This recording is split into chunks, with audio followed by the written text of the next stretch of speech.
آج ہم حضرت ابو بکر صدیق کے بارے میں دیکھیں گے اور پڑھیں گے۔ تو اس کو شروع کرنے سے پہلے میں ایک دفعہ پھر یہ یاد دلاؤں گا کہ آج کے دور کے اندر ہم لوگوں کو بہت سارے لوگوں کے نام اور ان کے بارے میں کافی تفصیلات معلوم ہوتی ہے، لیکن انفارچونیٹلی اگر ان سے پوچھا جائے کہ خلفائے راشدین، 4 خلفائے راشدین کے نام بتا دو تو وہ ان کو نہیں یاد ہوتے، اور اگر کسی کو یاد ہوتے بھی ہیں تو پراپر سیکوینس میں یاد نہیں ہوتے کہ پہلا خلیفہ کون، دوسرا کون، تیسرے کون اور چوتھے کون۔ تو یہ لمحہ فکریہ ہے، اور اسی چیز کو مد نظر رکھتے ہوئے یہ سیریز کا ہم نے شروعات کی ہے۔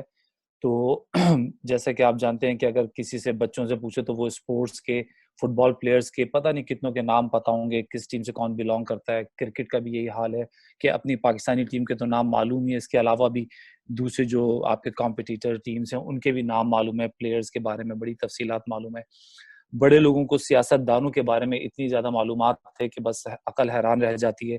سب کے نام معلوم ہے، فرسٹ ایئر کے تو معلوم ہے، اس کے بعد جو سیکنڈ ٹیئر ہے، سیکنڈ لیئر ہے، اس کے بارے میں بھی اتنی معلومات ہوتی ہے۔ لیکن ہاں، جب بات دین کی آتی ہے یا پھر اسلام کی آتی ہے یا خلفائے راشدین یا جو ہمارے اسلامک ہیروز ہیں، انفارچونیٹلی ان کے بارے میں بہت لمیٹڈ نالج ہوتی ہے۔ اور جن لوگوں نے کبھی پڑھا بھی ہے، بہت ان کے دل میں شوق بھی تھا، تو اس کی بہرحال یاد دہانی بڑی امپورٹنٹ ہے، کیونکہ بہرحال وقت کے ساتھ ہم سب ہی بھول جاتے ہیں۔ تو یہ یاد دہانی بڑی امپورٹنٹ ہے، اور آج ہم اسی مقصد سے اس سیریز کا آغاز کر رہے ہیں۔ تو آج ہم بات کریں گے حضرت ابو بکر صدیق رضی اللہ تعالیٰ عنہ۔ یہ میں آپ کو یاد دلاتا چلوں، جو کئی احادیث میں بھی ہمیں بات ملتی ہے، اور اس کے علاوہ بھی بہت سے مفکرین نے، مفسرین نے اپنی کتابوں میں بھی لکھا ہے کہ دنیا میں یک کرۂ ارض پہ انبیاء، رسول اور محمد صلی اللہ علیہ وآلہ وسلم کے بعد جو سب سے زیادہ عزت دار ہے یا سب سے زیادہ بلند شخصیت ہے، وہ حضرت ابو بکر صدیق رضی اللہ تعالیٰ عنہ کی ہے۔ تو ان کا بڑا رتبہ ہے، بہت بڑا رتبہ ہے کہ رسول اللہ صلی اللہ علیہ وسلم کے بعد اور نبیوں کے بعد حضرت ابو بکر صدیق رضی اللہ تعالیٰ عنہ آتے ہیں۔ تو یہ وہ شخصیت ہیں، اور اس کے علاوہ اگر ہم دیکھیں کہ ہر جگہ، ہر مقام پہ نمبر 1 ہے یہ، ہی is top on the list. چاہے وہ، جیسا کہ میں نے کہا، نبیوں اور رسولوں کے بعد پہلا نمبر ان کا آتا ہے۔ جب خلفائے راشدین کی بات آتی ہے تو پہلے خلیفہ حضرت ابو بکر صدیق ہیں۔ جب رسول اللہ صلی اللہ علیہ وسلم سے ایک دفعہ بھری محفل میں حضرت عمر ابن العاص نے پوچھا، اور حضرت عمر ابن العاص ایک بڑی شخصیت تھے، یہ وہی ہیں جنہوں نے مصر فتح کیا تھا اور گورنر بنے تھے، پہلے گورنر مصر کے حضرت عمر ابن العاص تھے۔ تو ایک بڑے کارنامے کے بعد، ایک بڑے کارہائے کے بعد یہ واپس لوٹے مدینہ، اور بہت خوش تھے کہ اتنا بڑا عظیم کارنامہ کر کے آئے تھے، غالباً مصر فتح کر کے ہی آئے تھے، تو بہت خوش تھے کہ رسول سے بہت ان کو خراج تحسین ملے گا۔ تو اسی محفل میں انہوں نے پوچھا رسول اللہ صلی اللہ علیہ وآلہ وسلم سے کہ محمد صلی اللہ علیہ وسلم، آپ کو سب سے زیادہ کون محبوب ہے؟ تو رسول اللہ صلی اللہ علیہ وسلم نے بھری محفل میں کہا، مجھے سب سے زیادہ پیارا اگر کوئی ہے تو وہ ہے عائشہ رضی اللہ تعالی عنہا، یعنی کہ ان کی بیوی، ہماری والدہ، ہماری ام المومنین میں سے ایک۔ تو یہ بات سمجھنے کی ہے کہ اتنی بھری محفل میں رسول اللہ صلی اللہ علیہ وسلم نے جب پوچھا تو انہوں نے برملا کہا کہ مجھے اپنی بیوی سے سب سے زیادہ محبت ہے۔ تو پھر عمر ابن العاص نے پوچھا کہ اچھا، مردوں میں آپ کو کس سے پیار ہے؟ تو محمد صلی اللہ علیہ وآلہ وسلم نے کہا کہ مردوں میں مجھے عائشہ کے والد ابو ہا عائشہ رضی اللہ تعالیٰ عنہ، تو ان سے سب سے زیادہ پیار ہے۔ تو غور کرنے کی چیز یہ ہے کہ ہمیں رسول اللہ صلی اللہ علیہ وسلم کی سنت سے سبق ملتا ہے کہ اپنی اہلیہ سے محبت کریں اور اس کا اظہار بھی کریں، اس میں ڈرنے کی کوئی بات نہیں ہے۔ ہاں، یہ معاملہ الگ ہے کہ دنیا نے آج اس کو ایک عجیب سی چیز بنا دیا ہے کہ اگر کوئی کہے کہ مجھے اپنی بیوی سے یا اہلیہ سے محبت ہے تو لوگ اس کو زن مرید کا نام دے دیتے ہیں، جو کہ بہت غلط بات ہے۔ ہمیں تو سنت نبی سے یہی سبق ملتا ہے کہ اپنی بیویوں کی عزت کرو اور ان سے محبت بھی کرو۔ جہاں دوسرا یہ بھی میسج آتا ہے کہ ایک حدیث ہے کہ خیرکم خیر لأہلی، کہ تم میں بہترین شخص وہ ہے جو اپنے اہل و عیال کے ساتھ اچھا ہے۔ تو سب سے پہلے ہمیں اپنے اہل و عیال کے ساتھ اچھا ہونا ہے۔ اور پھر آپ یہ دیکھیں کہ اس معاشرے میں جہاں پہ عورت کا مقام بہت کم تھا یا نہیں تھا، اسلام نے عورت کو عزت دی، اور یہاں پہ یہی سبق ملتا ہے کہ رسول برملا بھری محفل میں کہہ رہے ہیں کہ عائشہ، اور پھر اگر پوچھا کون تو کہا ان کے باپ حضرت ابو بکر صدیق۔ تو بہرحال یہ کچھ آپ کو حکمت کے اور کچھ اچھے میسیجز اس میں ملتے رہیں گے، میں کوشش کروں گا آپ کو بتاتا رہوں، ورنہ آپ خود بھی غور و فکر کرتے رہیں۔ اچھا، پھر انہی حضرت عمر ابن العاص نے پوچھا کہ حضرت ابو بکر کے بعد کون کس سے محبت کرتے ہیں؟ تو محمد صلی اللہ علیہ وسلم نے کہا کہ عمر رضی اللہ تعالیٰ عنہ سے۔ تو عمر ابن العاص کے دل میں ابھی بھی یہ خواہش تھی کہ شاید اس کے بعد میرا نام آ جائے. تو انہوں نے پوچھا اچھا ان کے بعد کس سے محبت کرتے ہیں؟ تو محمد صلی اللہ علیہ وسلم نے کہا کہ عثمان غنی سے محبت کرتا ہوں میں تیسرے نمبر پہ. تو چوتھے نمبر پہ. تو اس طرح سے اب حضرت عمر ابن العاص نے کہا کہ اب میں اپنے آپ کو اور اس سے زیادہ امبیرس نہ کروں, اور یہیں پہ وہ خاموش ہو گئے. تو غور کرنے کی چیز یہی ہے کہ خود رسول اللہ صلی اللہ علیہ وآلہ وسلم نے برملا کہا کہ مردوں میں سب سے زیادہ اگر محبت کرتے ہیں تو ابو بکر صدیق سے. اور اس کی بڑی وجہ تھی جو ایک اور مقام پہ رسول نے کہا کہ اگر مجھے سب سے زیادہ جو فائدہ حاصل ہوا ہے وہ ابو بکر سے ہوا ہے, ابو بکر کی دولت سے. اور ابو بکر جان و مال لگا دیا آپ صلی اللہ علیہ وسلم کی خدمت میں, اور اپنی فیملی بھی, مطلب اپنے بیٹے, اپنی بیٹیاں, اپنے پورے اپنے گھر والوں کو سب کو رسول کی خدمت میں انہوں نے لگا دیا تھا. اور اس سے بڑا مقام حاصل کیا انہوں نے, دل و جان سے رسول کی انہوں نے خدمت کی اور جان کی بازی لگا دی کئی مقامات پہ جو ہم آگے بھی دیکھیں گے. اور آپ یہ دیکھیں کہ جب رسول نے اسلام کی دعوت دی تو وہ نمبر 1, جیسے کہ میں نے کہا کہ خلیفہ المومنین نمبر 1, سب سے زیادہ محمد حضرت ابو بکر سے. اور پھر جب اسلام کی دعوت دی تو وہ بھی حضرت ابو بکر صدیق اس میں بازی لے گئے. تمام آزاد مردوں میں سب سے پہلے اسلام قبول کرنے والے حضرت ابو بکر صدیق ہی تھے. اس کے بعد جب ہجرت کا معاملہ آیا تو اس میں بھی جو رفاقت رسول اللہ صلی اللہ علیہ وسلم نے جو اختیار کی وہ ابو بکر صدیق کی. اور یہ واقعات ہم ڈیٹیل میں مزید دیکھیں گے, لیکن بس ابھی یہاں ایک تھوڑا سا ایک بریف انٹروڈکشن دے رہا ہوں کہ یہ عزت, یہ مقام کسی اور کو حاصل نہیں ہوا. جبکہ اگر مائگریشن ایک بہت ڈیفیکلٹ مرحلہ تھا اور بلکہ جان کو بھی خطرہ تھا آپ صلی اللہ علیہ وآلہ وسلم کی, اس میں وہ کسی اور کو اپنا کمپینین بنا سکتے تھے جو طاقت میں, جان میں ابو بکر سے بہت زیادہ ہو سکتا تھا. لیکن رسول اللہ نے حضرت ابو بکر پہ ہی ٹرسٹ کیا اور ان کو ہی اپنا کمپینین بنایا. اور پھر وہ جو غار والا واقعات ہے ہجرت کے دوران, غار یار کا جو لقب ملا حضرت ابو بکر کو, تو وہ بھی وہیں سے ہے. اور یہ اتنا اہم واقعہ ہے جس کی تفصیل ہم آگے چل کے دیکھیں گے. اور بس میں یہاں یہی کہوں گا صرف کہ حضرت عمر رضی اللہ تعالیٰ عنہ نے, جو دوسرے خلیفۃ المومنین تھے اور 22 لاکھ مربع میل کے فاتح تھے اور بڑے کارنامے ہیں ان کے اور اسلام کے لیے بڑا کنٹریبیوشن ہے ان کا, وہ اپنے عہد میں کہتے تھے کہ مجھ سے میرے سارے کارنامے لے لو, ساری میری جو ہے وہ زندگی کی جمع پونجی لے لو, لیکن جو ابو بکر آپ نے جو غار میں رسول کی خدمت کی وہ موقع وہ مجھے دے دیں آپ. تو اتنا بڑی سچویشن تھی وہ, اتنا بڑے اعزاز کی بات تھی, اور ہم دیکھیں گے اس کو آگے بھی ڈیٹیل میں. تو یہ ہے حضرت ابو بکر کا مقام. رسول اللہ صلی اللہ علیہ وآلہ وسلم کی ایک حدیث ملتی ہے کہ حوض کوثر پہ قیامت کے دن, اور وہ جو حشر کا میدان ہوگا, وہ سارے معاملات جو ہوں گے, اس وقت بھی حوض کوثر پہ حضرت محمد صلی اللہ علیہ وآلہ وسلم کے ساتھ کوئی اور نہیں بلکہ ابو بکر صدیق ہی ہوں گے. اور آپ کو معلوم ہے کہ یہ حوض کوثر ایک بہت بڑی نعمت ہے جو اللہ تعالیٰ سورہ کوثر میں کہتا ہے انا اعطینا کل کوثر, کہ ہم نے آپ کو کوثر, حوض کوثر عطا فرمایا, جس سے بہت سارے مومنوں کو رسول اللہ علیہ وسلم قیامت کے دن پانی پلائیں گے. تو اس وقت بھی ان کے ساتھ کون ہوگا؟ حضرت ابو بکر ہوں گے. اور احد ماؤنٹین کا واقعہ بھی میں ذکر کر دوں کہ ایک دفعہ مدینے کی زندگی میں رسول اللہ صلی اللہ علیہ وآلہ وسلم احد پہاڑ پہ تھے موجود, اور آپ صلی اللہ علیہ وآلہ وسلم کے ساتھ ابو بکر صدیق تھے, عمر رضی اللہ تعالیٰ عنہ تھے, اور عثمان غنی تھے. یہ 4 لوگ پہاڑ پہ احد پہ موجود تھے. تو احد کی پہاڑی کپ کپانے لگی, تھر تھر کانپنے لگی. تو اس پہ رسول اللہ نے اپنا پاؤں مارا اور احد سے کہتے ہیں کہ احد تھم جا, آج تیرے اوپر ایک رسول ہے, ایک صدیق ہے, اور 2 شہداء ہے. تو بتانے کا مقصد یہ ہے کہ ان لوگوں کا ایمان ملا کر اتنا طاقتور تھا, اتنا مضبوط تھا کہ پہاڑ کپ کپاتے تھے.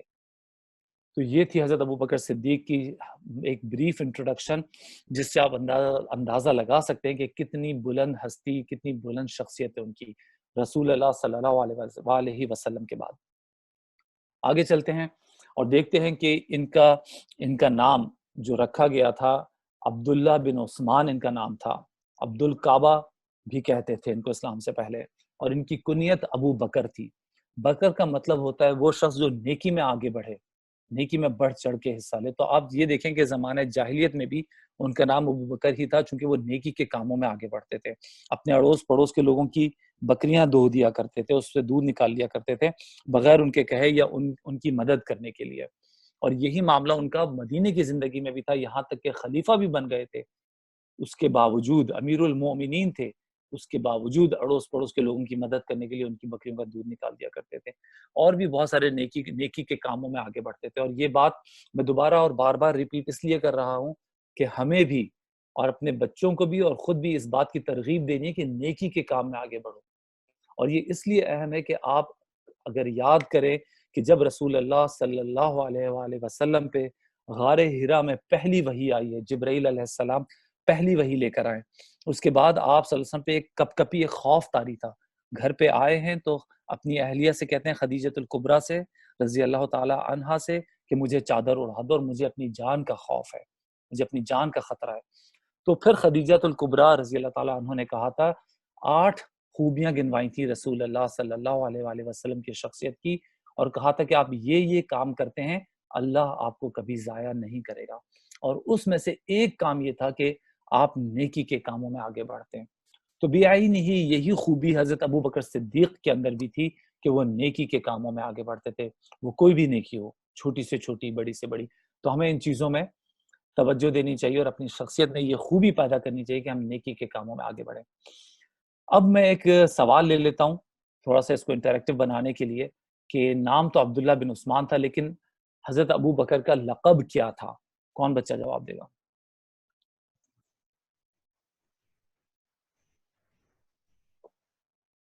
جی شیخ بھائی، ہمارے پاس عبد المطال عباسی ہیں، ان کا ہینڈ ریز ہوا ہے، پہلے ہم ان سے جواب لیتے ہیں. الصدیق. الصدیق. الصدیق کا مطلب کیا ہے؟ The truthful. جو سچائی کی گواہی دے اور سچ کو ثابت کرے. الصدیق، دا ٹروتھفل. صحیح ہے بالکل. ان کا دوسرا لقب کیا تھا؟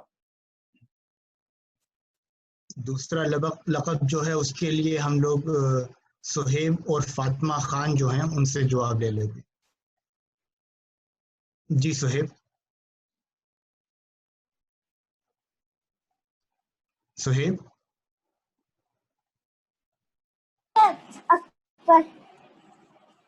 عتیق. بالکل صحیح جواب ہے، عتیق. اور عتیق کا مطلب ہے وہ شخص جو جہنم کی آگ جس پہ حرام ہو، یعنی اس کو جہنم کی آگ ٹچ نہیں کرے گی. اب اگر ہم کہیں کہ جنتی، تو جنتی تو بہت لوگ ہی جنت میں جائیں گے انشاءاللہ تعالی، لیکن بہت سارے اس میں سے ایسے بھی ہوں گے انفارچونیٹلی جو جہنم کے راستے سے دھل کے صاف پاک ہو کر جائیں گے. لیکن عتیق کا مطلب وہ ہے کہ وہ اس شخص کو جہنم کی آگ اس پہ حرام ہے، جہنم کی آگ اسے ٹچ نہیں کرے گی. اور میں جلدی سے یہ واقعہ بھی بتاتا چلوں کہ یہ ان کا لقب کیسے پڑا. یہ لقب ان کا ایسے پڑا کہ ایک دن رسول اللہ صلی اللہ علیہ وسلم مدینے کی زندگی میں ہی اپنے صحابیوں کے ساتھ بیٹھے ہوئے تھے، اور پھر انہوں نے پوچھا کہ کوئی شخص ہے جس نے آج صدقہ کیا ہو؟ تو ایک شخص نے ہاتھ اٹھایا، وہ حضرت ابو بکر صدیق تھے. پھر پوچھا کوئی شخص ہے جس نے آج جمعے کی نماز کے بعد جو ہے وہ ایک غلام آزاد کیا ہو؟ تو اس نے پھر ہاتھ اٹھایا تو حضرت ابو بکر صدیق رضی اللہ تعالیٰ عنہ تھے. پھر پوچھا آج کوئی شخص ہے جس نے آج نماز جنازہ پڑھی اور قبرستان تک گیا ہو تدفین کے لیے؟ تو پھر حضرت ابو بکر صدیق نے ہاتھ اٹھایا. اسی طریقے سے حضرت محمد صلی اللہ علیہ وسلم نے کوئی 5 6 8 نیکیاں گنوائیں، کئی نیکیاں گنوائیں، اور وہ سب نیکیاں ایک ہی دن میں بیک وقت ایک ہی شخص ہے جس نے وہ سارے کام کیے تھے، اور وہ تھے حضرت ابو بکر صدیق رضی اللہ تعالیٰ عنہ. تو پھر رسول نے کہا کہ دیکھ لو، اگر کسی شخص نے دیکھنا ہے وہ شخص دنیا کی زندگی میں جس کے اوپر جہنم کی آگ حرام ہے، تو ابو بکر صدیق کو دیکھ لے. اور اس کے بعد ان کا نام یہ عتیق لقب پڑا تھا. اس کے علاوہ آپ جانتے ہیں کہ یار غار ان کا لقب تھا، چونکہ ہجرت کے سفر میں انہوں نے رسول کے ساتھ غار میں کچھ ٹائم گزارا تھا، 3 دن گزارے تھے، 3 راتیں. اب یہ جو 2 ٹائٹل ہیں صدیق اور یار غار، اس کی تفصیلات بعد میں آئیں گی. حضرت ابو بکر صدیق کے والد کا نام عثمان بن عامر تھا، کنیت ابو قحافہ تھی. ابو قحافہ کے نام سے یہ زیادہ جانے جاتے ہیں، جس طرح سے حضرت ابو بکر کے نام سے زیادہ جانے جاتے ہیں. اور انہوں نے اسلام قبول کیا تھا لیکن فتح مکہ کے بعد، جس وقت ان کی عمر کافی بوڑھے ہو گئے تھے، 90 سال کے ہو گئے تھے. اور فتح مکہ کے بعد اس طرح سے معاملہ ہوا تھا کہ آپ کو پتہ ہے کہ مکے کی جو زندگی تھی وہ 13 سال کی تھی رسول اللہ علیہ وسلم کی اسلام کی دعوت دینے کے بعد یا نبی ہونے کے بعد. اس پورے عرصے میں انفارچونیٹلی ابو قحافہ اسلام نہیں لائے. اور پھر فتح مکہ جو ہوئی ہے 8 ہجری میں، اس کے بعد جب مکہ فتح ہو گیا اور پھر رسول اللہ علیہ وسلم مکے میں ہی موجود تھے، تو اس دن ابو بکر صدیق اپنے بوڑھے باپ کو اپنے کندھوں پہ بٹھا کر لے کر آئے اور رسول اللہ صلی اللہ علیہ وسلم کی خدمت میں حاضر ہوئے اور کہتے ہیں کہ آپ میرے والد صاحب کے لیے دعا کریں کہ یہ اسلام قبول کر لیں. اور اس دن رسول اللہ صلی اللہ علیہ وسلم نے اپنا ہاتھ ابو قحافہ کہ سینے پہ رکھا اور ان سے کہا کہ آپ جو ہے اسلام قبول کر لیں. اور اس دن ابو قحافہ نے کلمہ بھی پڑھا، لا الہ الا اللہ محمد رسول اللہ، شہادت دی اور اسلام کے دائرے میں آ گیا. اور اس کے بعد بھی کئی سال، چند سال زندہ رہے اور پھر انتقال فرمایا اور مسلمان ہی مرے. یہاں ہمیں میسج یہ ملتا ہے کہ آپ جب خود صحیح راستے پہ آ جائیں تو پھر اپنے اہل و عیال کو بھی جہنم کی آگ سے بچائیں. جیسے کہ قرآن مجید کی صورت میں آتا ہے، ایک آیت میں آتا ہے قُوا أَنفُسَكُمْ وَأَهْلِيكُمْ نَارًا، کہ خود کو بھی بچاؤ اور اپنے اہل و عیال کو بھی بچاؤ جہنم کی آگ سے. تو یہی ان کی فکر تھی ابو بکر صدیق کی. آپ ذرا اندازہ لگائیں کہ اسلام کے دائرے میں آنے والا سب سے پہلا شخص حضرت ابو بکر صدیق اپنے باپ کے لیے کوشش کرتے رہے، لیکن وہ کئی سال تک 17 سال تک ایمان نہیں لائے، کئی لمبے عرصے تک، مطلب فتح مکہ کے بعد لائے. لیکن اس وقت بھی حضرت ابو بکر کی فکر یہی تھی کہ میں اپنے باپ کو اسلام کی دعوت دوں اور اسلام کے دائرے میں لے آؤں. اور پھر وہ آخرکار کامیاب ہو گیا الحمدللہ.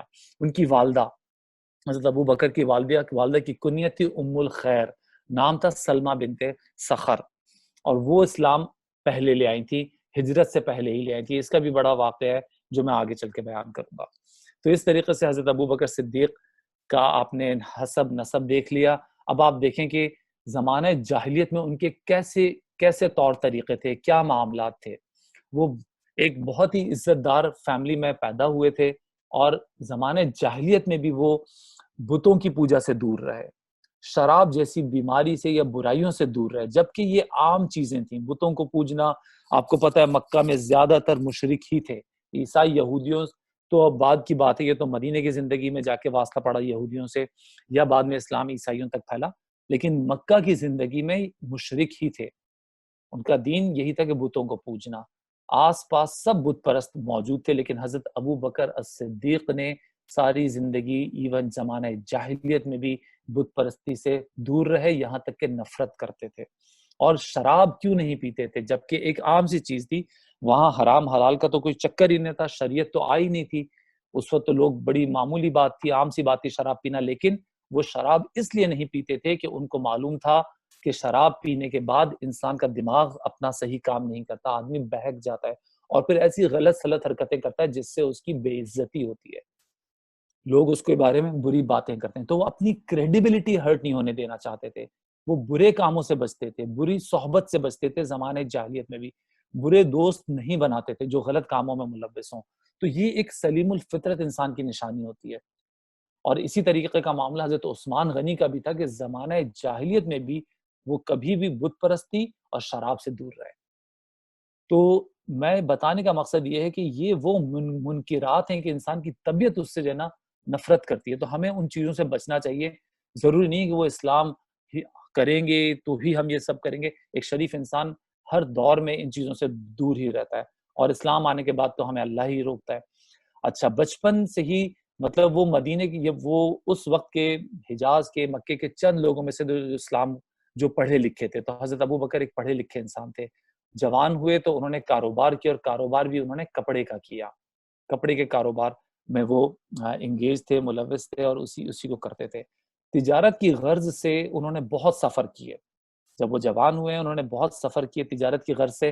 سمجھ لیں ساؤتھ میں، جنوب میں یمن کا سفر کیے تجارت کے لیے، اور نارتھ میں وہ یہ سب شام، سیریا، عراق، ان جگہوں پہ سفر کرتے تھے، جاتے تھے. اور جہاں بھی سفر کرتے تھے آپ کو پتہ ہے سفر سے انسان کے علم میں اضافہ ہوتا ہے. نالج کے ایک بہت بڑا ذریعہ ہے سفر کرنا. تو ان کا ایک اور بھی شوق تھا کہ جب وہ کہیں جاتے تھے تو وہاں کے معاملات سیکھتے سمجھتے تھے، خاص طور پہ ریلیجیس معاملات. ان کو کہیں نہ کہیں ان کے دل میں ہدایت کی طلب تھی.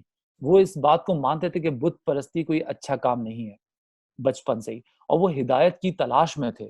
اسی لیے وہ عیسائیوں سے جب ملتے تھے تو ان کے بارے میں بھی پوچھتے تھے، یہودیت کے بارے میں بھی، اور جو دوسرے مذاہب تھے تو اس کے بارے میں ان کی اچھی نالج تھی، اچھا علم تھا. اور کرسچینٹی کو کافی اچھے طریقے سے سمجھے ہوئے تھے، وہ کافی اس کے بارے میں ان کی معلومات تھی. اور آپ کو پتا ہے کہ نالج از پاور، علم انسان کو فائدہ ہی دیتا ہے. یہی وجہ بنی کہ جب رسول اللہ صلی اللہ علیہ وسلم نے اپنی دعوت رکھی تو ان کو یہ چیزیں آسانی سے سمجھ میں آ گئیں. اور پھر آپ ایک اور معاملہ یہ ہوا کہ جب وہ سیریا کے سفر میں گئے تو ان کی ملاقات ایک راہب سے ہوئی، ایک عیسائی پادری سے ہوئی۔ یہ غالباً کچھ لوگوں کی رائے ہے کہ یہ وہی عیسائی پادری تھا جو محمد صلی اللہ علیہ وآلہ وسلم کو ان کی ٹین ایج میں ملا تھا۔ اب میں سوال کرتا ہوں بچوں سے کہ کسی کو یاد ہے وہ واقعہ کہ رسول اللہ صلی اللہ علیہ وسلم کی ملاقات کب ہوئی تھی ایک راہب سے؟ غالباً اس کا نام بحرا راہب تھا، کیا نام تھا وہ بھی آپ مجھے بتائیں، اور کب ہوئی تھی ملاقات اس عیسائی پادری سے رسول اللہ صلی اللہ علیہ وسلم کی ملاقات؟ جی شیز بھائی، ہمارے پاس ایک ہاتھ کھڑا ہے سہیب اینڈ فاطمہ خان کا، میں ان کو انمیوٹ کر رہا ہوں۔ جب وہ جی حضرت حلیمہ کے پاس گئے تھے۔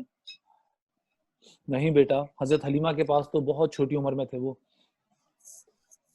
یہ کوئی اور بتائے؟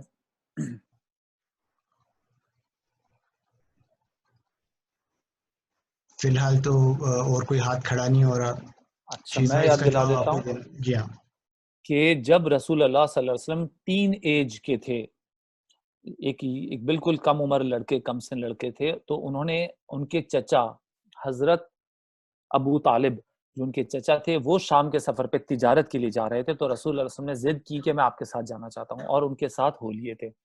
اور پھر جب وہ شام سے کچھ فاصلے پہ ایک بحیرہ راہب پہلے سے بالکل اندازہ لگایا ہوا، اپنی کتابوں سے پڑھا ہوا اندازہ لگا کے بیٹھا تھا کہ وہ وقت آ گیا کہ یہاں سے اس امت کا رسول گزرے گا، تو رسول اللہ علیہ وسلم کی ان سے ملاقات ہوئی تھی، اور اس راہب نے کہا تھا حضرت ابو طالب سے کہ آپ انہیں واپس مکہ لے جائیں، چونکہ آگے عیسائی ہیں اور وہ پہچان لیں گے اور آپ صلی اللہ علیہ وسلم کو قتل کر دیں گے، چونکہ وہ جانتے ہیں یہ آخری نبی ہیں اس امت کے۔ تو غالباً لوگوں کا گمان یہ ہے کہ یہ وہی بحیرہ راہب تھا جس سے ابو بکر صدیق کی بھی ملاقات ہوئی، اور حضرت ابو بکر صدیق کو کوئی خواب آیا تھا، اور حضرت ابو بکر صدیق کی جب ان سے ملاقات ہوئی ہے تو حضرت ابو بکر نے اپنا وہ خواب ان کو بیان کیا۔ اس راہب نے، اس پادری نے رسول اللہ صلی اللہ علیہ وسلم سے ابو بکر صدیق سے سوالات کیے کہ بھئی تم کہاں کے رہنے والے ہو؟ انہوں نے کہا میں مکہ کا رہنے والا ہوں۔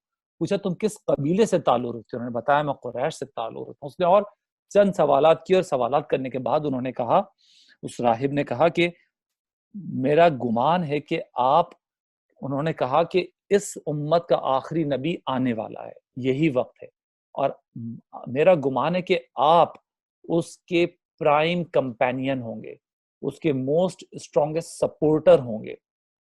تو اس حضرت ابو بکر صدیق کو اس طرح کی باتیں پہلے سے علم میں تھیں، بہرحال انہوں نے اس کا اظہار بہت بعد میں کیا، لیکن ہاں چونکہ وہ علم حاصل رکھتے تھے، لوگوں سے ملتے تھے، تو ان کو کچھ علم تھا کہ آخری نبی آنے والا ہے، اور ان کو یہ بھی لوگوں نے بتایا تھا اسی بحیرہ راہب نے کہ آپ ان کے بڑے بڑے سپورٹر ہوں گے۔ تو بہرحال یہ ساری چیزیں ان کے علم میں تھیں، اور اسی طریقے سے ٹائم گزرتا گیا۔ اور ایک بات اور میں آپ کو بتا دوں، جب حضرت ابو بکر اسلام لائے ہیں تو اس وقت اس وقت مکے کی قریش کی ایک بہت بڑا عہدہ ان کے پاس تھا۔ وہ جو بلڈ منی ڈیسائیڈ کرنا ہوتا تھا کہ جب قتل کے معاملات ہو جاتے تھے تو اس وقت جو دیت فکس کرنی ہوتی تھی، جو اماؤنٹ فکس کرنا ہوتا تھا کہ کتنے اونٹ دینے ہیں یا کتنے دینار درہم دینے، اس کا فیصلہ حضرت ابو بکر صدیق رضی اللہ تعالیٰ عنہ کرتے تھے، اور یہ ایک بڑا اہم عہدہ تھا، یہ بڑی عزت کی بات تھی۔ تو بتانے کا مقصد یہ، میں تھوڑا سا ریکیپ کر دوں کہ ایک بڑے اچھے فیملی میں پیدا ہوئے، بڑے اچھے طریقے سے پروان چڑھے، تمام سوشل ایول سے دور رہتے تھے، بت پرستی، شراب نوشی، زنا، یہ سب چیزوں سے دور رہتے تھے۔ چند لوگ تھے جو تعلیم یافتہ تھے، ان میں ابو بکر کا شمار ہوتا تھا۔ پیشہ ان کا کاروبار تھا، اور جس کی غرض سے وہ مختلف ایریاز میں ٹریول کرتے تھے، جس سے بڑے علم اور ہنر کے مالک تھے۔ اپنی انصاف اور سچائی کی وجہ سے ہر کوئی ان سے ٹریڈ کرنا چاہتا تھا۔ ایک اپ رائٹ پرسن تھے، اور لوگ اسی وجہ سے ان کے قریب آتے تھے کہ یہ ایماندار آدمی ہے، تو اس وجہ سے انہوں نے بڑی دولت بھی کمائی، اور جس وقت انہوں نے اسلام قبول کیا تو 40,000 دینار ان کی نیٹ ورتھ تھی۔ تو اچھے شرفا میں اور بڑے اچھے عہدوں پہ فائز تھے، جیسے کہ میں نے کہا بلڈ منی کا ڈیسائیڈ کرتے، تو ایک بہت ان کا مقام تھا، سمجھ لیں کہ وہ مکے کی کریم تھی۔ اور اس وقت کے جو ایک دارالندوہ میں ان کی جو سردار لوگ بیٹھا کرتے تھے، ان کی محفلیں ہوتی تھیں، اس کے بھی وہ ممبر تھے، اس میں بھی وہ بیٹھتے تھے۔ وہ لوگ دارالندوہ میں بیٹھ کے جہاں بڑے بڑے سردار، جس میں ابو جہل، ابو لہب، عتبہ بن ربیعہ اور امیہ بن خلف اور مختلف اور لوگ بیٹھتے تھے، حضرت عمر بھی اس میں بیٹھتے تھے، تو اس میں ابو بکر بھی بیٹھتے تھے۔ اسلام سے پہلے. اسلام کے بعد انہوں نے ان لوگوں کو چھوڑ دیا تھا, اس صحبت کو چھوڑ دیا تھا. تو بتانے کا مقصد یہ کہ بڑا مقام تھا. اور پھر رسول اللہ صلی اللہ علیہ وآلہ وسلم سے بھی ان کی دوستی اسی بزنس ٹرپس میں ہی ہوئی تھی, چونکہ رسول اللہ علیہ وسلم کا بھی پیشہ تجارت تھا, اور اسی سفر میں انہی چیزوں کے دوران رسول اللہ علیہ وسلم کے ساتھ وہ رہتے تھے, اور ان سے ان کی دوستی ہو گئی تھی. چونکہ ہم خیال لوگ تھے تو ان کی آپس میں بڑی اچھی دوستی ہو گئی تھی. اچھا, اب دیکھنے میں کیسے لگتے تھے حضرت ابو بکر صدیق؟ حضرت ابو بکر صدیق ایک بالکل ہی پتلے دبلے, کوئی کہتا ہے چھوٹا قد تھا, کوئی کہتا ہے درمیانہ قد تھا, گوری رنگت تھی, فیئر کمپلیکشن تھا, لیکن جسامت ان کی کوئی بہت لمبے چوڑے نہیں تھے, بلکہ بڑے نحیف الجسم اور بڑے رقیق القلب قسم کے انسان تھے. رقیق القلب کا مطلب بہت سافٹ کائنڈ ہارٹڈ پرسن تھے, اور کوئی باڈی بلڈر ٹائپ کے, مسکولر ٹائپ کے بھی نہیں, بلکہ بڑے ایک نارمل سے اسٹیچر کے, ایک نارمل فریم کے آدمی تھے, لیکن گوری رنگت تھی. شخصیت ان کی انٹروورٹ تھی.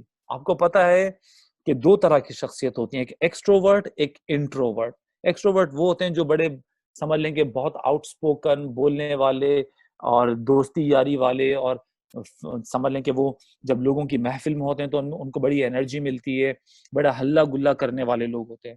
اور دوسرے بالکل ان کے اپوزٹ ہوتے ہیں, جو تنہائی پسند ہوتے ہیں, اپنے کام میں مگن ہوتے ہیں, دنیا کے شب و روز کو دیکھ کے اس پہ غور و فکر کرتے ہیں, خاموش طبیعت مزاج کے ہوتے ہیں, اور زیادہ محفلوں سے دور رہتے ہیں.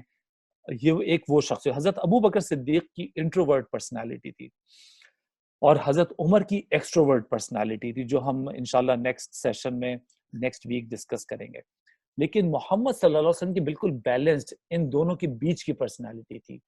تو ابھی آج ہم حضرت ابو بکر کی بات کر رہے ہیں, تو آپ یہ یاد رکھیں کہ بڑے humble, polite, soft spoken, kind hearted اور بہت ہی کم بولنے والے آدمی تھے. اچھا, اس کے علاوہ جیسا کہ میں حضرت یہ احد ماؤنٹین کا تو ذکر کر ہی چکا ہوں کہ اتنے نحیف الجسم اور اتنے رقیق القلب انسان ہونے کے باوجود جب اسلام قبول کیا تو اللہ نے ان کو اتنی طاقت دی, ایمان کی طاقت دی.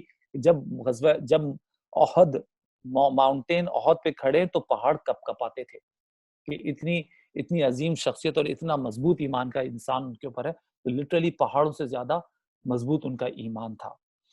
اچھا, نیکی کے کاموں میں آگے بڑھتے تھے, اسی لیے ان کا نام ابو بکر پڑا, جیسے کہ میں آپ کو پہلے بھی بتا چکا ہوں. اور انتہائی ہارڈ ورک اور ایماندار آدمی تھے, اپ رائٹ پرسن تھے, کہ لوگ ہر کوئی ان کے ساتھ ڈیلنگ کرنا پسند کرتا تھا. اور اتنے ہارڈ ورک تھے کہ آپ اندازہ یہ لگائیں کہ جس وقت مدینے کی زندگی میں پہلے خلیفہ بنے, رسول اللہ صلی اللہ علیہ وسلم کے انتقال کے بعد پہلے خلیفہ بنے ہیں, اس کے دوسرے دن ہی کپڑوں کا تھان کندھوں پہ ڈال کے اور مازار کی طرف روانہ ہو گئے. راستے میں حضرت عمر ملے اور کہتے ہیں ابو بکر آپ کہاں جا رہے ہیں؟ ابو بکر صدیق کہتے ہیں میں اپنی روٹی روزی کمانے جا رہا ہوں. تو کہتے ہیں حضرت عمر کہ اگر آپ ان کاموں میں لگ جائیں گے روٹی روزی کمانے, تو پھر امت کا خیال کون رکھے گا, مسلمانوں کا خیال کون رکھے گا, کون دیکھے گا یہ سارے امور؟ تو کہتے ہیں بھائی میں کیا کروں, مجھے اپنے بیوی بچے بھی تو پالنے, تو میں یہ کام تو کروں گا, محنت مزدوری کر کے اپنا روٹی پیٹ بھی پالوں گا بچوں کا, اور بہرحال یہ دوسرے کام بھی کروں. تو حضرت عمر نے ان کو روکا کہ نہیں, یہ مناسب نہیں ہے. اور پھر بہرحال سب لوگ بیٹھے, ایک مشورہ ہوا اور پھر آخر میں ڈیسائیڈ یہ ہوا حضرت ابو بکر کی ہی رائے پہ کہ میں صرف اور صرف بیت المال سے اتنی اجرت لوں گا جو ایک عام مزدور لیتا ہے. مطلب he was the lowest paid person in the community.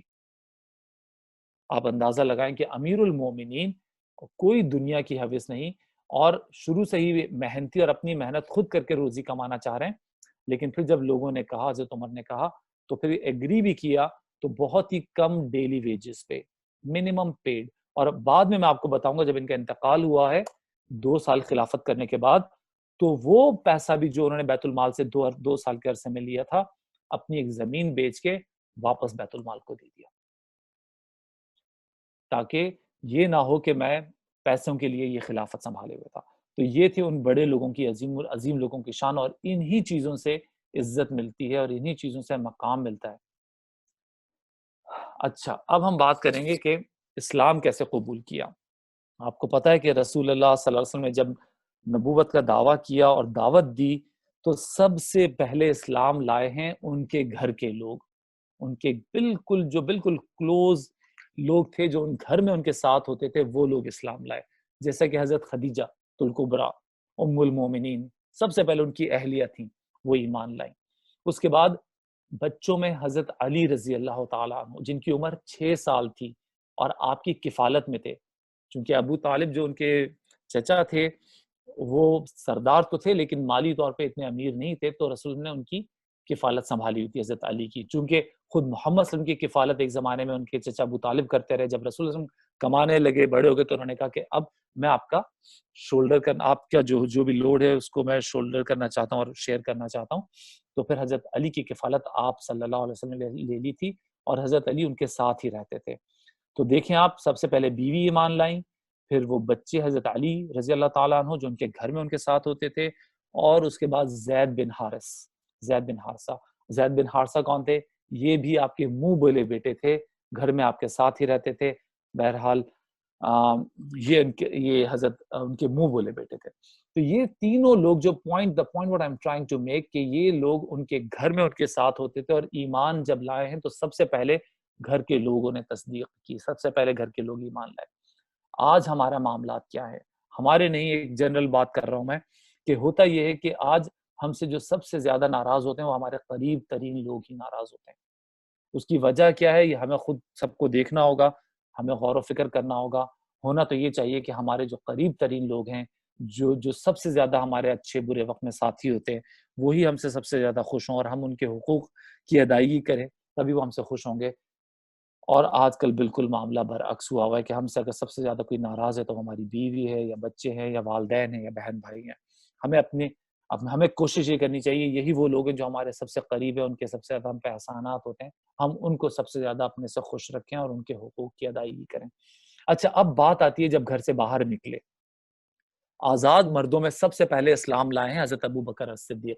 اس میں 2 روایات موجود ہیں۔ ایک تو یہ کہ خود ابو بکر صدیق نے حضرت سے کچھ باتیں سنی کہ رسول اللہ علیہ وسلم نے نبوت کا دعویٰ کیا، تو خود ہی آ گئے پرو ایکٹیولی آپ صلی اللہ علیہ وسلم کے پاس، خود ہی آ گئے اور پھر آ کے انہوں نے پوچھا کہ بھئی میں اس طرح سے سن رہا ہوں، کیا بات ہے وغیرہ۔ اور دوسرا یہ کہ رسول اللہ علیہ وسلم نے خود ابو بکر کو دعوت دی۔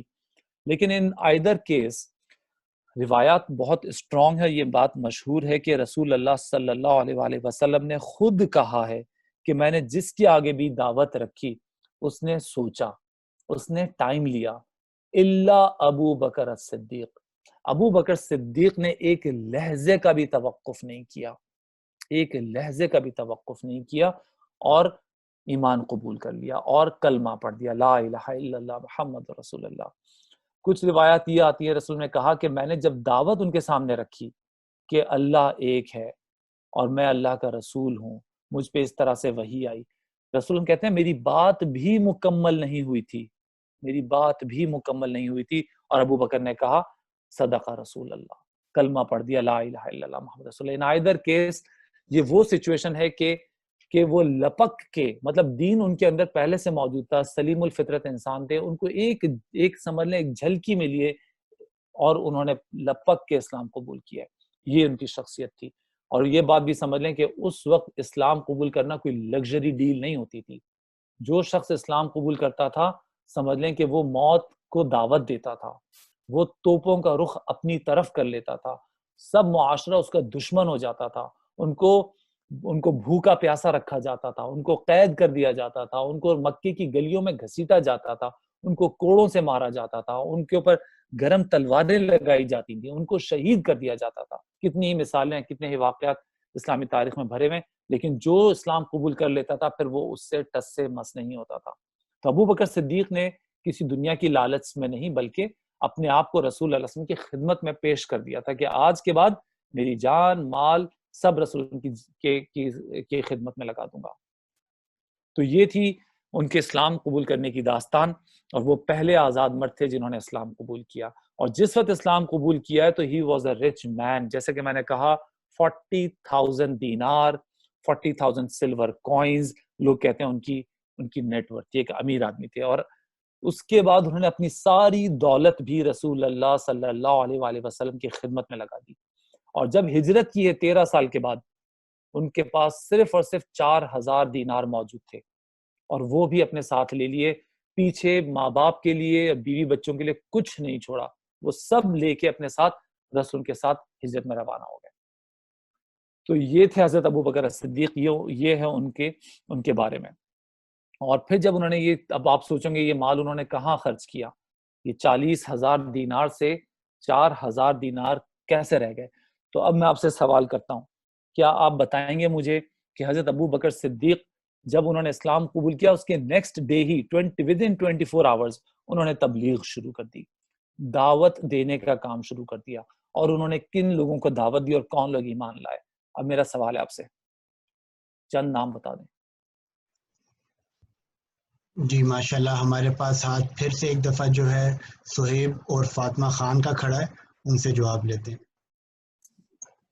انہوں نے حضرت محمد صلی اللہ علیہ وسلم، حضرت علی، حضرت عمر اور بہت سارے لوگوں کا کرا تھا.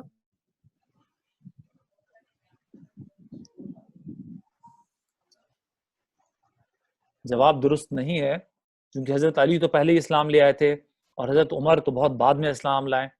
آپ بتائیں کہ کون لوگ ہیں جو حضرت ابو بکر کی دعوت پہ اسلام لائے اور جلدی ہی لے آئے تھے؟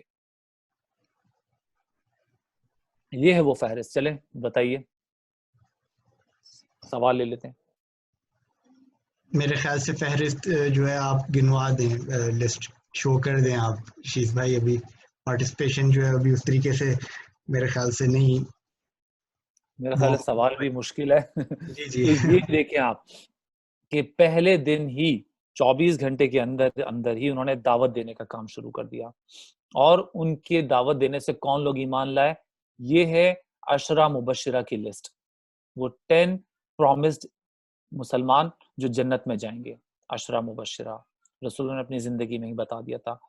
10 میں سے ایک تو حضرت ابو بکر صدیق خود ہی ہے، اس کے علاوہ 6 لوگ ہیں عشرہ مبشرہ میں سے جو حضرت ابو بکر صدیق کی دعوت پہ اسلام لائے ہیں. اس میں سے پہلا نام حضرت عثمان غنی، طلحہ بن عبید اللہ، حضرت زبیر، عبد الرحمن بن عوف، سعد بن ابی وقاص، ابو عبیدہ بن جراح. سب عظیم الشان لوگ ہیں. حضرت عثمان غنی کو تو آپ جانتے ہی ہیں، تیسرے خلیفہ، امیر ترین آدمی تھے، خوبصورت ترین آدمی تھے. سمجھ لے کہ جسے کہتے ہیں نا بلو آئی بیبیز، یہ ان میں سے تھے. ہر کسی کے سمجھ لیں کہ محبت کا مرکز تھے قریش کے اندر. بچپن سے ہی، لڑکپن میں ہی، جوانی میں ہی یہ وہ تھے. اور امیر ترین آدمی صرف امیر خاندان میں پیدا ہونے کی وجہ ہی نہیں تھی، بلکہ اب جب جوانی میں کاروبار کیا تو عالی شان کاروبار کیا، بہت دولت کمائی اور اللہ کی راہ میں خرچ کی. اسی لیے عثمان غنی کا نام پڑا. اور ان کے اسلام قبول کرنے کا واقعہ یہ ہے کہ حضرت ابو بکر نے دعوت دی حضرت عثمان کو، بلکہ جا کے بولا کہ عثمان تمہیں پتہ ہے کہ وہ جو ہیں محمد ابن عبداللہ، انہوں نے کہا ہے، ان کو وحی آئی ہے اللہ کی طرف سے، اور وہ اللہ کی طرف سے رسول ہیں، اور وہ اس طریقے سے ہمیں کہہ رہے ہیں کہ ایک اللہ کی عبادت کرو. تو عثمان غنی نے صرف اتنا پوچھا، کیا صادق اور امین جنہیں ہم کہتے ہیں وہ یہ بات کر رہے ہیں؟ تو حضرت ابو بکر صدیق نے کہا ہاں وہی صادق اور امین جنہیں ہم خود صادق اور امین کہتے ہیں. انہوں نے یہی کہا کہ وہ اللہ کے رسول ہیں اور ان پہ وحی آئی ہے اور ایک اللہ کی عبادت کرو. تو عثمان بن غنی نے کہا بس اگر صادق اور امین کہہ رہے ہیں یہ بات تو وہ غلط نہیں کہتے، ہم تو خود کہتے ہیں وہ سچے ہیں. اور پھر آتا ہے کہ رسول اللہ خود وہیں سے گزر رہے تھے، اور پھر رسول اللہ نے ان کو کہا کہ عثمان میں تمہیں دعوت دیتا ہوں، تم اللہ کی اسلام کو قبول کرو. اور پھر انہوں نے کلمہ پڑھ لیا، اور اس دن کے بعد حضرت عثمان ایمان لے آئے اور پھر رسول کے ساتھ ہو لیے. طلحہ بن عبید اللہ، زبیر بن عوام، عبد الرحمن بن عوف، یہ بھی ایک بہت بڑے تاجر تھے، امیر آدمی تھے. حضرت عثمان کے بعد اگر سمجھ لیں کہ دریا دلی میں یا سخاوت میں نام آتا ہے تو حضرت عبد الرحمن بن عوف کا تھا. یہ بھی تاجر تھے اور بہت اللہ کی راہ میں خرچ کرتے تھے. اور یہ سعد بن ابی وقاص، یہ وہی ہیں جو غزوہ بدر کے اندر، غزوہ احد کے اندر رسول اللہ صلی اللہ علیہ وسلم پہ جب تیروں کی بارش ہو رہی تھی تو یہ اپنی جسم کو ڈھال بنائے ہوئے تھے حضرت محمد صلی اللہ علیہ وسلم کی جان بچانے کے لیے. اور آپ صلی اللہ علیہ وسلم کہہ رہے تھے کہ سعد تم پہ میرے والدین قربان. اندازہ لگائیں کہ ہم سب ہیں، ابو بکر بھی ہیں، عمر بھی ہیں، عثمان بھی ہیں، سب کہتے ہیں کہ فدا کا ابی و امی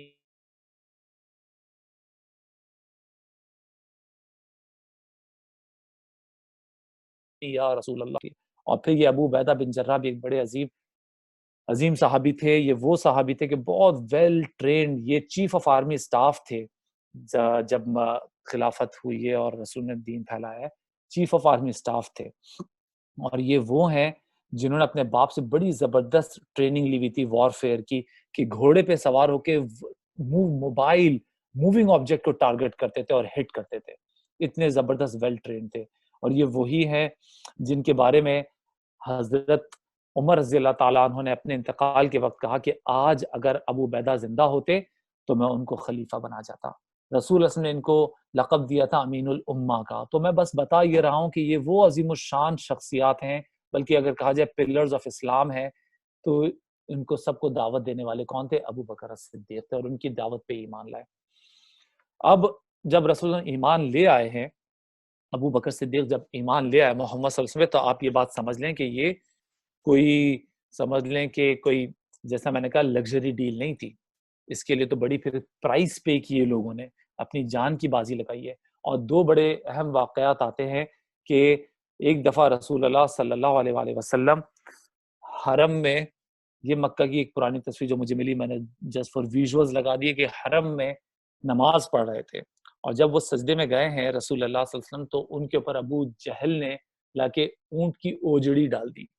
اور پھر جب حضرت ابو بکر کو یہ خبر آئی ہے تو حضرت ابو بکر آئے، سمجھ لیں کہ میدان میں کود پڑے، اور رسول کے اوپر سے یہ اوجڑی، یہ گندگی، غلاظت ہٹائی، اتاری، اور پھر کہتے ہیں ان لوگوں سے کہ تم لوگ ایک شخص کو محض اس لیے پریشان کر رہے ہو کہ وہ تمہیں حق بات کی طرف بلاتا ہے، تمہیں جہنم کی آگ سے بچاتا ہے، تمہیں حق دین کی تعلیم دے رہے، ایک اللہ کی عبادت کرنے کو کہہ رہا ہے، ایک بزرگ آدمی کو تم محض اس لیے پریشان کر رہے ہو. بس یہ کہنے کی دیر تھی، وہ سب لوگ محمد صلی اللہ علیہ وسلم کو تو چھوڑ دیتے اور حضرت ابو بکر کو اپنا نشانہ بنا لیتے ہیں اور ان کے اوپر ٹوٹ پڑتے ہیں، اور سب نے مل کے حضرت ابو بکر کو گھیر لیا اور اتنا مارا پیٹا کہ عتبہ بن ربیعہ کے بارے میں آتا ہے کہ وہ تو اوپر چڑھ کے بیٹھ گیا، اور پھر اس نے اپنی چپل سے، جوتے سے حضرت ابو بکر کے چہرے پہ اتنا مارا کہ پتہ ہی نہیں چل رہا تھا کہ چہرے کا آگے کا حصہ کون سا اور پیچھے کا حصہ کون سا ہے. جہاں ہاتھ لگاؤ بال جھڑ رہے تھے، اتنا خونم خون کر دیا. تو پھر ان کے قبیلے کے لوگ آئے، تیم قبیلے کے لوگ آئے، اور حضرت ابو بکر کو بچا کے، ان کے سمجھ لیں کہ ان کے نرغے سے نکال کے ان کو بچا کے ان کے گھر پہ لے کر گئے. بالکل ادھمرا کر دیا تھا. اور جب ان کے گھر پہ لے گئے ہیں تو حضرت ابو بکر صدیق کو ان کے باپ بھی بیٹھے ہیں، ان کی والدہ ام الخیر بھی بیٹھی ہیں، اور ان کے قبیلے کے لوگ بھی جمع ہوئے ہیں، سب ان کی تیمارداری کر رہے ہیں. اور پھر جب پتہ ہی نہیں چل رہا تھا کہ زندہ بھی ہیں کہ نہیں، کیا حالات ہیں، بہرحال جب انہیں ہوش آیا حضرت ابو بکر صدیق کو، تو زبان پہ ایک ہی بات تھی، ایک ہی نام تھا کہ محمد صلی اللہ علیہ وآلہ وسلم کیسے ہیں. مطلب انہیں اپنی فکر نہیں تھی، خود اتنی چوٹیں تکلیفیں جھیلنے کے بعد ان کو اپنی کیئر، اپنی فکر نہیں تھی. پوچھ رہے محمد صلی اللہ علیہ وسلم کہاں ہیں، کیسے ہیں، مجھے ان کا بتاؤ. ان کے باپ کو غصہ آ گیا، کہتے ہیں کہ ابو بکر اب بھی اتنا کچھ ہونے کے بعد بھی تمہیں اپنی نہیں بلکہ محمد صلی اللہ علیہ وسلم کی فکر ہے، اور غصے میں کمرہ چھوڑ کے چلے گئے. ان کے قبیلے کے جو لوگ تھے وہ بھی بیزار ہو گئے کہ بھئی ابھی مرتے مرتے بچے ہیں، اور پھر وہی رٹ لگائی ہوئی ہے کہ محمد صلی اللہ علیہ وسلم کا بتاؤ کیسے ہیں. پھر ان کی جو والدہ تھیں انہوں نے کہا، ام الخیر نے، کہ ابو بکر کچھ کھا لو، کچھ پی لو، تمہاری حالت بہت خراب ہے. تو ابو بکر کہتے ہیں کہ نہیں، نو فوڈ نو واٹر، کچھ بھی نہیں، نہ میں کچھ کھاؤں گا نہ میں کچھ پیوں گا، مجھے پہلے بتاؤ محمد صلی اللہ علیہ وآلہ وسلم کیسے ہیں، کہاں ہیں، مجھے ملاؤ. ان کی والدہ نے کہا ابو بکر صبر کرو، اپنا خیال رکھو، دیکھ لیں گے، مجھے نہیں معلوم کہاں ہے. انہوں نے کہا نہیں، نہ میں کچھ کھاؤں گا نہ میں کچھ پیوں گا. بہرحال قبیلے والے بھی یہ دیکھ کے نا وہ بھی چھوڑ کے چلے گئے. تو پھر ابو بکر نے کہا کہ مجھے محمد صلی اللہ علیہ وسلم کے بارے میں پتہ کر کے بتائے کہاں ہے وہ. ام الخیر نے کہا مجھے نہیں معلوم. تو بہرحال انہوں نے کہا کہ اچھا آپ ام جمیلہ سے پوچھیں، وہ بتائیں گی آپ کو کہ حضرت محمد صلی اللہ علیہ وسلم کا. انہوں نے کہا کہ ان کو کیسے معلوم. بہرحال حضرت ام جمیلہ کون تھیں؟ وہ حضرت فاطمہ بنت خطاب. کون تھی یہ، کوئی بتائے گا مجھے؟ بچہ سوال لے لیتے ہیں. ام جمیلہ کون تھی؟ فاطمہ بنت خطاب مطلب کون؟ جی شیز بھائی، ہمارے پاس عبد المطال عباسی جو ہے، ان کا ہاتھ پہلے کھڑا ہوا، ان سے جواب لے لیتے ہیں. وہ عمر رضی اللہ کی بہن تھی، ان کی بہن تھی حضرت عمر کی. ماشاء اللہ بہت خوشی ہو رہی ہے مجھے. تو یہ حضرت عمر ابن الخطاب کی بہن فاطمہ بنت خطاب تھیں. وہ اور ان کے شوہر سعید وہ ایمان لا چکے تھے اور لیکن بہرحال اپنے ایمان کو چھپایا ہوا تھا. اور آپ کو پتا ہے کہ حضرت عمر کے ایمان کا ذریعہ بھی یہی لوگ بنے، حضرت فاطمہ بنت خطاب ہی بنی ہے. تو بہرحال حضرت ابو بکر کی والدہ ام جمیل کے پاس گئیں، ان سے پوچھا کہ آپ کو پتا ہے حضرت محمد صلی اللہ علیہ وسلم کیسے ہیں؟ تو انہوں نے نہیں بتایا، چونکہ بہرحال وہ اپنے ایمان کو چھپا کے رکھ رہی تھی. جب ان کو بتایا گیا کہ حضرت ابو بکر کی طبیعت بہت خراب ہے اور وہ نہ کچھ کھا رہے نہ پی رہے، تو اس لیے آپ بتائیے. تو خیر وہ حضرت ام جمیلہ اور ام خیر دونوں حضرت ابو بکر کے پاس آئیں، ان کی خیریت پوچھی. پھر ابو بکر رضی اللہ تعالیٰ عنہ نے پوچھا کہ محمد صلی اللہ علیہ وسلم کہاں ہیں، کیسے ہیں؟ تو ان کی جو حضرت فاطمہ تھیں انہوں نے کہا کہ آپ کی والدہ بیٹھی ہیں، میں کیسے بتا سکتی ہوں؟ تو پھر ابو بکر نے کہا ان کا کوئی مسئلہ نہیں ہے، آپ بتائیے ان کے سامنے. پھر انہوں نے بتایا کہ وہ دارالارقم میں ہے. یہ ارقم، بیت الارقم ایک صحابی کا گھر تھا جو پہاڑوں کے پاس تھا، تو ذرا سیف تھا. تو وہاں پہ یہ لوگ نماز اہتمام کرتے تھے اور رسول کو وہیں پہ انہوں نے سمجھ لیں چھپا کے حفاظت سے رکھا ہوا تھا. اب ان کی والدہ نے کہا کہ ابو بکر اب کھا لو پی لو. انہوں نے کہا نہیں، جب تک میں محمد صلی اللہ علیہ وسلم کو دیکھ نہیں لوں گا، مل نہیں لوں گا، میں نہیں کھاؤں گا نہ پیوں گا. بہرحال اب دونوں خواتین نے حضرت ابو بکر کو کسی طرح سہارا دے کے کسی طریقے سے لے جا کے بیت الارقم میں لے کر گئیں چھپا کے رات کے وقت. اور پھر جب وہ ملے ہیں رسول اللہ صلی اللہ علیہ وآلہ وسلم سے، اس کے بعد انہوں نے کچھ کھایا پیا. اور وہی دن تھا کہ آپ نے حضرت ابو بکر نے کہا کہ رسول اللہ صلی اللہ علیہ وسلم میری والدہ کو کے لیے دعا کرے، اور اپنی والدہ کو ام خیر کو لے گئے محمد صلی اللہ علیہ وسلم کے سامنے اور ان سے کہا کہ آپ دعا کریں کہ میری والدہ ایمان لیں. اور اس دن حضرت ابو بکر صدیق کی والدہ بھی ایمان لے آئیں. یہ تھا ان کی والدہ کے ایمان لانے کا واقعہ. اور آپ دیکھ لیں کہ کتنے پرسسٹنٹ کنسسٹنٹ تھے وہ، کہ میں نہیں بلکہ میرے گھر والے سارے ہی جنت میں بلند مقام پہ جائیں، اور اپنی والدہ کو بھی اسلام قبول کروا لیا. دوسرا واقعہ ایک اور آتا ہے، وہ ہے عتبہ بن ربیعہ کا ہی، کہ اس نے ایک دن رسول مکے میں حرم میں تھے تو ان کے گلے میں کپڑا ڈال کے کس کے کھینچا، یہاں تک کہ رسول کی آنکھیں باہر آ گئیں. اور پھر اس وقت ایک یہ لمبا چوڑا آدمی تھا، سردار تھا، کوئی اس سے جھگڑا مول نہیں لیتا تھا، لیکن اس وقت بھی وہی نحیف الجسم اور رقیق القلب انسان میدان میں آیا اور اس نے دھکا دیا ربیعہ کو، عتبہ بن ربیعہ کو، اور رسول کی جان بچائی. اور پھر اس کے ساتھ جو بھی معاملہ کیا، لیکن یہ کہ ہمیشہ وہ آگے بڑھتے تھے رسول کی جان بچانے کے لیے، جب کوئی ہمت نہیں کرتا تھا لیکن ابو بکر ٹس سے مس نہیں ہوتے تھے. یہ حضرت ابو بکر کا معاملہ تھا. اس کے بعد اب یہ وہ واقعہ ہے، یہ وہ ٹائم ہے کہ انہوں نے ان کا لقب الصدیق کیسے پڑا، ابو بکر الصدیق وہ کیسے بنے. تو یہ واقعہ ہم لے لیتے ہیں، چونکہ ٹائم بڑی تیزی سے جا رہا ہے تو میں اس کو لے لیتا ہوں. بلکہ میں چاہوں گا کوئی مجھے بچہ بتا دے کہ یہ ان کا نام صدیق کیسے پڑا. یہ واقعہ کوئی بچے ہی بتا دے مجھے آج. جی شیز بھائی، ہمارے پاس ہورا خان ہیں، ہماری ماشاءاللہ ریگولر آڈینس میں ہوتی ہیں. ہورا خان کا میں مائک جو انمیوٹ کر رہا ہوں. جی ہورا. جب معراج کا واقعہ ہو تو کوئی ان پہ یقین نہیں کر رہا تھا تو انہوں نے یقین کرا تھا.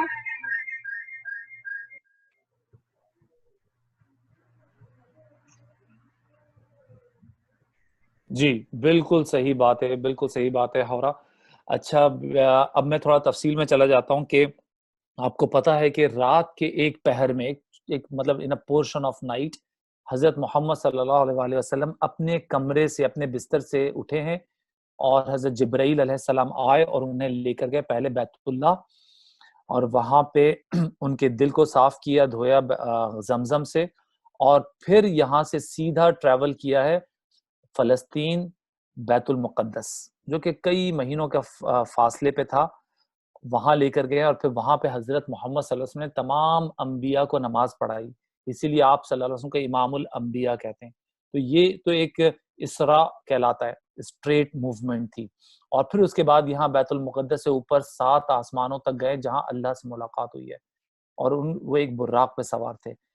یہ ایک بریف سا میں نے آپ کو ڈسکرپشن دی ہے. اور پھر اسی رات کے پہر میں وہ 7 آسمانوں اور بیت المقدس کا سفر واپس کر کے واپس مکہ میں اپنے گھر میں اپنے کمرے میں اپنے بستر پہ آ گئے. اب اگلے دن جب یہ واقعات رسول نے بیان کیے اور لوگوں تک پہنچے تو کافروں کو ایک موقع مل گیا. انہوں نے کہا کہ یہ تو ناممکن سی بات ہے کہ آدمی رات کے ایک پہر میں مکہ اور فلسطین ہو کر بھی آ جائے، جبکہ یہ تو مہینوں کا سفر ہے، صرف اور صرف جانا آنا تو بڑی بات ہے. تو لوگوں نے مذاق بنا لیا اور ان کو ایک بڑا موقع مل گیا. انہوں نے کہا کہ خدا انعوذ باللہ، اللہ ہمیں سب کو معاف کرے، آج تو محمد صلی اللہ علیہ وسلم کا دماغ بالکل ہی چل گیا ہے، بڑی بہکی باتیں کر رہے ہیں. وہ کہتے ہیں کہ جو ہے اتنے سے ٹائم میں فلسطین سے ہو کے بھی آ گئے اور آسمانوں کو بھی گھوما ہے. انہوں نے موقع غنیمت جانا اور کہا کہ اب ہم جا کے ابو بکر کو ورغلاتے ہیں. اور لوگوں نے جا کے ابو بکر کو کہا کہ ابو بکر سن لو، دیکھ لو، آج تو تمہارے دوست کا دماغ بالکل ہی پھر گیا اور وہ ایسی بہکی باتیں کر رہے ہیں. اور ان کو واقعہ بتایا. ابو بکر صدیق رضی اللہ تعالیٰ عنہ نے صرف ایک بار پوچھا، اور وہ بھی غالباً اس لیے پوچھا کیونکہ وہ کافروں کے منہ سے سن رہے تھے. اگر رسول اللہ صلی اللہ علیہ وسلم کے منہ سے ڈائریکٹ سنتے تو ان کا جواب کچھ اور ہوتا، فوراً ہی یقین لے آتے. لیکن انہوں نے ایک بار ان کافروں سے پوچھا، کیا واقعی رسول اللہ صلی اللہ علیہ وآلہ وسلم نے یہ بات کہی ہے کہ وہ ایک رات کے حصے میں بیت المقدس بھی اور آسمانوں سے بھی ہوا ہے؟ کافروں نے کہا ہاں یہی تو کہہ رہے ہیں، یہی تو پریشانی کی بات ہے. تو ابو بکر صدیق نے کہا اگر وہ یہ کہہ رہے ہیں تو میں ایمان لایا، میں یقین کرتا ہوں، میں صداقت، میں اس کی گواہی دیتا ہوں کہ وہ سچ کہہ رہے ہیں. کیونکہ یہ تو بہت چھوٹی سی بات ہے، ہم تو اس بات پہ بھی یقین رکھتے ہیں کہ جبرائیل علیہ السلام آتے ہیں جنت سے، آسمانوں سے، اور وہی آتی ہے اور وہ واپس جاتے ہیں، تو اس میں کون سی بڑی بات ہے؟ ایک دفعہ حضرت محمد صلی اللہ علیہ وسلم بھی اگر جبرائیل کے ساتھ چلے گئے تو اس میں کون سی پریشانی کی بات ہے، حیرانی کی بات ہے. اس دن کے بعد سے ابو بکر صدیق کا لقب الصدیق پڑا، ابو بکر الصدیق کہلانے لگے. تو یہ ان کے ایمان لانے کا واقعہ، یہ ان کے اس لقب کا واقعہ ہے.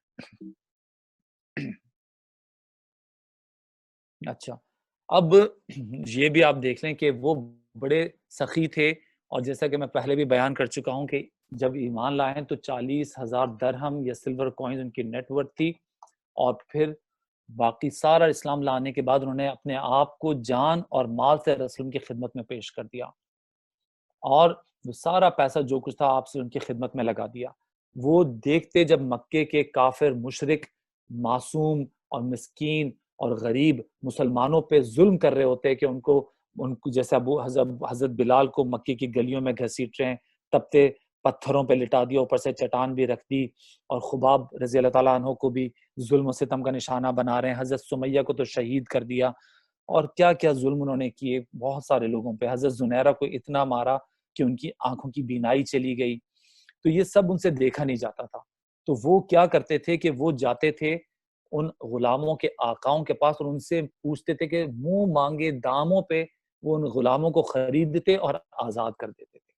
امیہ بن خلف کے پاس گئے، کہتے ہیں کہ تم اس بلال سے اتنے پریشان ہو، وہ اتنا تمہیں پریشان کر رہا ہے، تم اس کو بیچ کیوں نہیں دیتے؟